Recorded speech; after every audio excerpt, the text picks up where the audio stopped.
Today I have a 3-room DBSS unit at Parkland Residences to show you guys. It's located at 475B Upper Serangoon Crescent. It has about 92 years left on the lease, which is very healthy, and it just achieved its MOP about 1 year plus back. Now let's have a look at the development itself.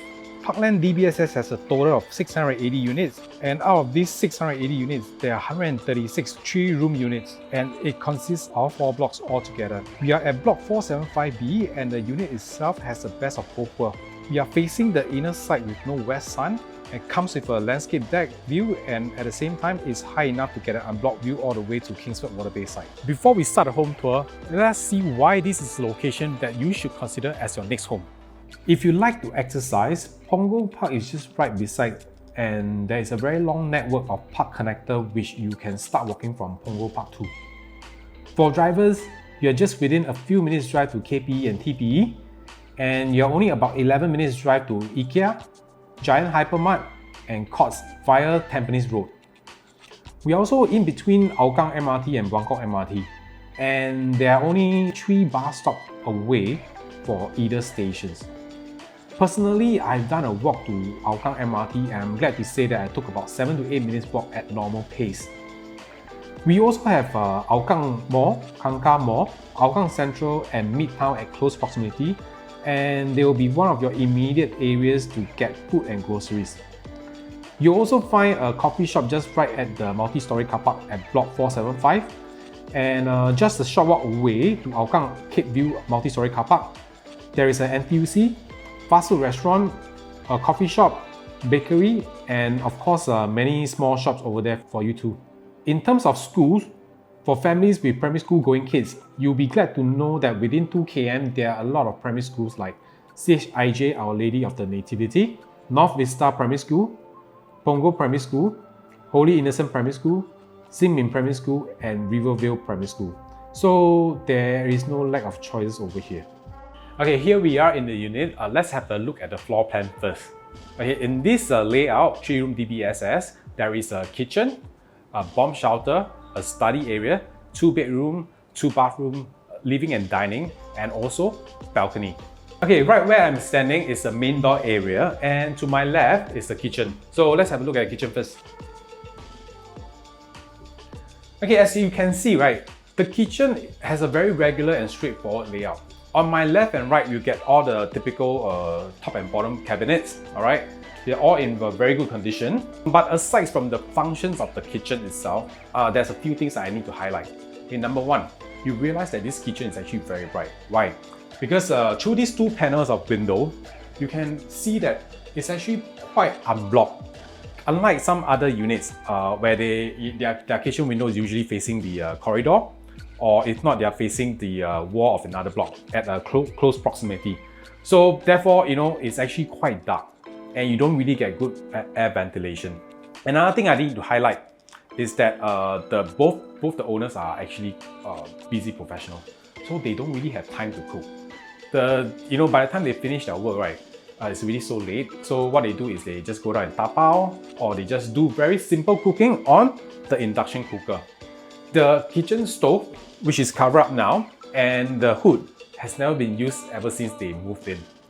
So if you are the kind of person who don't really want to do heavy renovations in the house, or you do not have the need to have a specific design in the kitchen, right, you can actually save a lot of money by not renovating this area itself.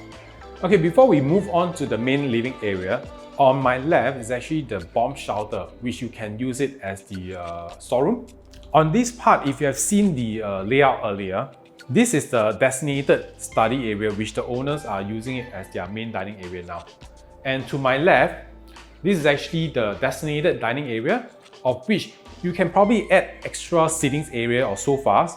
Okay, moving here, this is the main living area, and as you can see, the whole place itself is quite squarish. And I feel that there's a good wall-to-wall distance.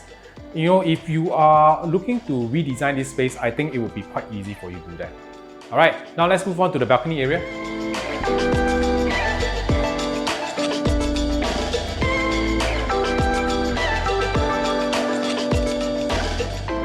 Okay, the balcony is the highlight of every DBSS unit, and if you are a balcony lover and do not want to pay a high price of a private condo and a monthly maintenance that comes with it, this is the place for you. Yeah, the balcony size is just right, and you get quite an unblocked view all the way to Kingsford Waterbay. And at the lower part itself, you actually get quite a nice landscape deck view. This balcony can serve as a good outdoor dining area where you can permanently place your dining furniture out here and free up the dining areas inside where you can use it for some other purposes. The owner has actually done up the decking for this balcony area to level up the space. All you need to do is probably just to install zip track blind to prevent the sun and rain from coming in, and also to keep the aircon in while dining and chilling in this area. Okay, we are done with the balcony. Let's move on to the bedroom.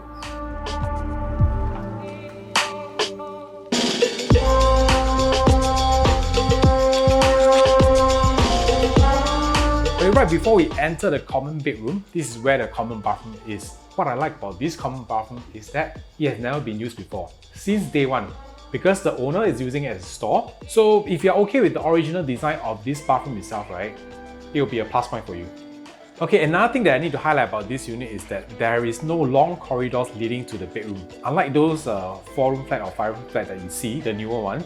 Alright, and those corridors that you see in this 4 to 5-room flat itself actually very narrow, so you can't really do much stuff to it.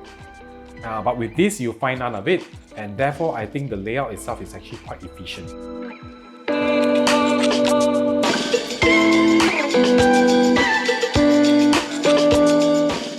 Okay, here we are at the common bedroom.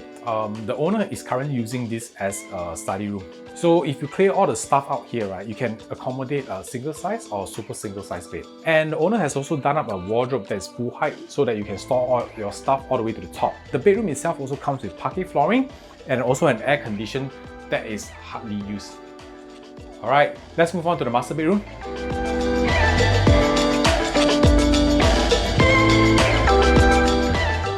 Okay, the master bedroom comes with an ensuite bath, which has a window, and I think it's very good for ventilation. The size of the master bedroom I think is good because it can fit a king size bed and you still have a lot of space to walk around. Do note about one thing, and it's that the master bedroom windows, common bedroom windows, and the living room windows are all facing the east. So you get a good amount of sunlight coming in, and yet it doesn't get too hot.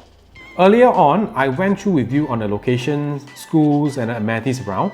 But what about the future development happening around this area that will benefit the residents? First, we have Paya Lebar Air Base, which is quite near, and it will be relocated in 2030 onwards. This area is bigger than Ang Mo Kio town, and it will be progressively redeveloped into a residential town with commercial activities. Next, we have Punggol Digital District, which is a business park that should complete in 2023 to 2024. Upon completion, it will create about 28,000 jobs, and that will bring jobs closer to home for the residents too. Complementing Punggol Digital District will be Singapore Institute of Technology. It will be located just right beside, and it should complete in about the same time as Punggol Digital District. Another significant development will be the Cross Island Line. It will connect from Aviation Park at Changi Airport to Bright Hill in the first phase of development that will complete in 2029, and Hougang MRT itself will be one of the interchange. This itself will facilitate people travelling to the north side and cuts down travelling time. And in the second phase, Cross Island Line will link us all the way to Jurong, cutting travelling time significantly for people travelling to the west of Singapore. Okay, let me do a summary again. Today's unit is 721 square feet, 3-room DBSS unit with a nice balcony, located in Block 475B Upper Serangoon Crescent. I would say this unit is great for singles, couples, and young families. The layout of this unit is very efficient and simple. No walls will hack, and the whole house itself has very little built-in furniture. So it's great for people who like things simple, and it's also easy for people who want to redesign the whole house. And best of all, the house is very well maintained by the owners. If you like what you see, do give me a call to arrange for a viewing. That's all for today. My name is Ethan from The Nexus. We connect sellers with buyers. If you'd like to see more of such videos, do subscribe to our YouTube channel, and I'll see you in my next exclusive home tour.